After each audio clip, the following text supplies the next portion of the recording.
ሰላም ውድ የኢትዮ ኦንላይን ወርክ ዩቲዩብ ቻናል ተከታታዮች፣ ዛሬም በባለፈው በቴሎ አፕ ፓርት 3 የቀጠለ ቪዲዮ ይዤላችሁ መጥቻለሁ።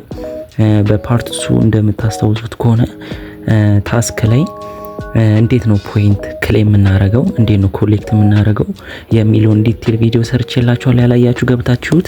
ዛሬ ደግሞ ኮይን እንዴት ነው የሚገኘው የሚለውን እናያለን።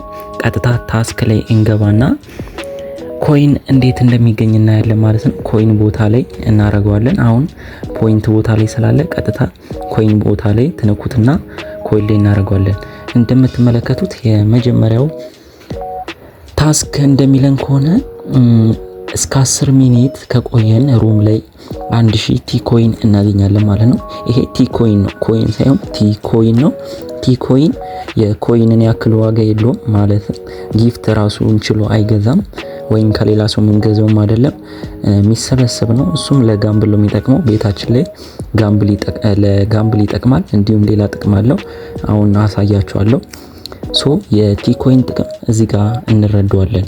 ማለትም እስከ ቲኮይን ባላንሳችን 200,000 ከደረሰ ማለትም እስከ 200,000 ቲኮይን መሰብሰብ ከቻል ምን እናደርጋለን? ጋምብልም አድርገን ምንም አድርገን የሰበሰብነው ቲኮይን 200,000 ከደረሰ የእሱን እኩሌታ 200,000 ኮይን እናገኛለን ማለት ነው።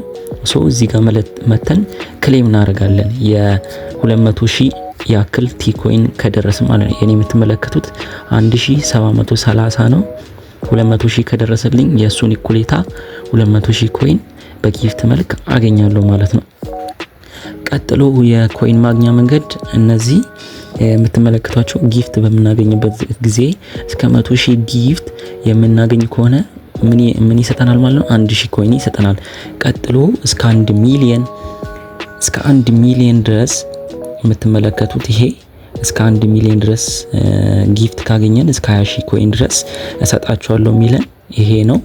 ቀጥሎ እስከ 10 ሚሊዮን ጊፍት ከደረስን ማለትም ካገኘን ስንት ይሰጠናል ማለት ነው? እስከ 200,000 ኮይን ይሰጠናል ማለት ነው። ቀጥሎ ያለው ጌም ጨዋታ ላይ በጌም ጨዋታ ማለትም ጌም በምንጫወትበት ጊዜ የምናገኘው ነው። እስከ 100,000 ድረስ ጌም እየተጫወችን ኮይን ፍሎ ካለ ማለትም የወጣ የገባ ኮይን ድምሩ 100,000 ከሆነ እስከ 1,000 ኮይን ይሰጠናል።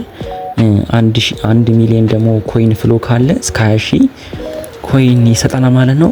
እስከ 10 ሚሊዮን ኮይን ፍሎ ካለ ደግሞ እስከ 200,000 ድረስ እናገኛለን ማለት ነው። ሌላ ማግኛ መንገድ አለ። ኮይን ምንድነው? ሆስት ሆነን በምንሰራበት ጊዜ እስቲኒድ ለ7 ቀን ነው የሚቆየው ዌልካም ጊፍቱ። ሶ የ7 ቀን ዌልካም ጊፍት ሲያርቅ ማለትም ሲወርድ ሲኒዳችን ኤክስቼንጅ እናደርጋለን።